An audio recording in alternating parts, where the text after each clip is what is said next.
Dear Ukrainians, now in our cities, in Kyiv, Sumy, in other cities and communities, people are being helped by the wounded after the Russian strike. The geography of the strikes during the day in Kyiv, Sumy, Kremenchuk, Odessa, Dnipro, Kryvyi Rih, Zaporizhzhia, Kyiv. In Kyiv, they are still disassembling the rubble. There may be bodies under the rubble. The building of the cabinet of ministers was damaged. At this time, it is known that more than 24 people were injured in Ukraine, 20 of them in Kyiv. My condolences to relatives and relatives of the victims.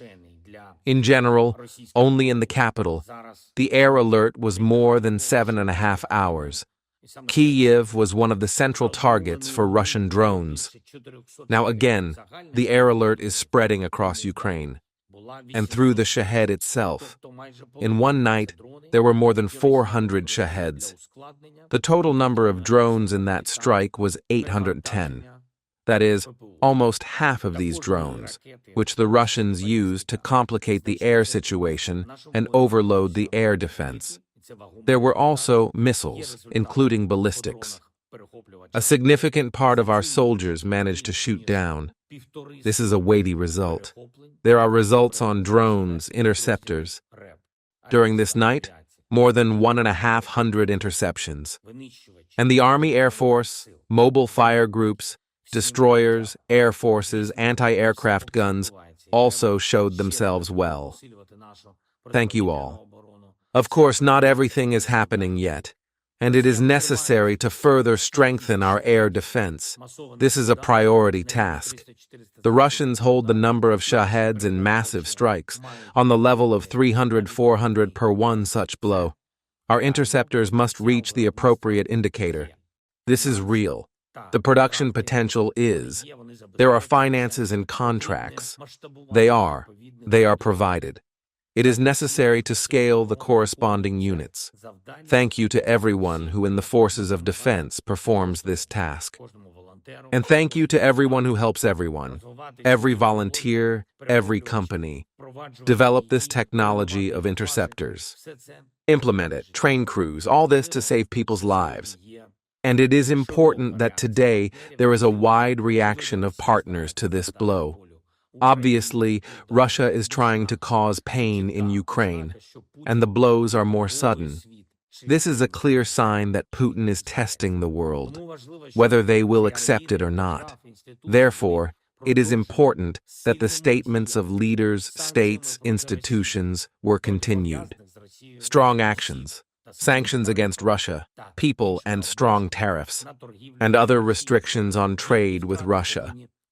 Their losses must be felt, and this is convincing. And also our remoteness. Putin does not want negotiations.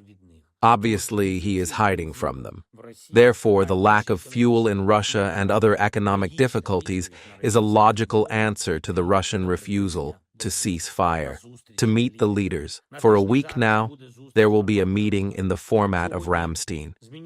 Today, with the Minister of Defense of Ukraine, Denis Shmyhal, we discussed the preparation and priorities for the Ramstein speech.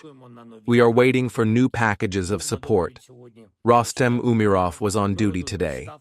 We are preparing a meeting in the coming days, specifically on the technological aspects of our defense and our long-range actions. I spoke to President Emmanuel Macron of France. I thank Emmanuel for his support and coordination of our steps for pressure on Russia. And so that Europeans together can do more to end this war. I also contacted Mark Ryud today. And there are already many reactions. Leaders, heads of governments, heads of international organizations. Thank you all. The Ministry of Foreign Affairs of Ukraine informs all partners about the next Russian escalation. We expect a strong reaction from America. This is what is needed. Today is the day of military intelligence in Ukraine. I thank you for your strength, for all the results of your operation. I especially want to thank you for the operation in the Black Sea, that opened sea export corridors in Ukraine. Thank you for the necessary information. Attention to our scouts, and always remember the fallen heroes. Glory to Ukraine!